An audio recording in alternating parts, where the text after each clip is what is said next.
flood situation in Malkangiri continues to remain grim. Motu block is still submerged in floodwaters.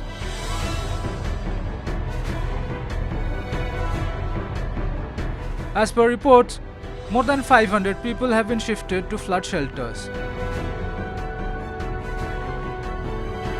On Monday, Telangana Chief Minister K. Chandrasekhar Rao visited areas bordering Malkangiri district in the wake of heavy flood-like situation in Motu region.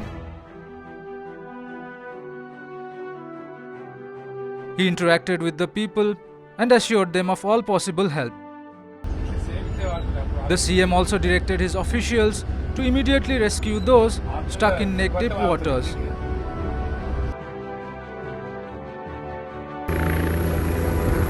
Even Chhattisgarh Minister Kawasi Lakhma had visited the flood-hit bordering areas to take stock of the situation.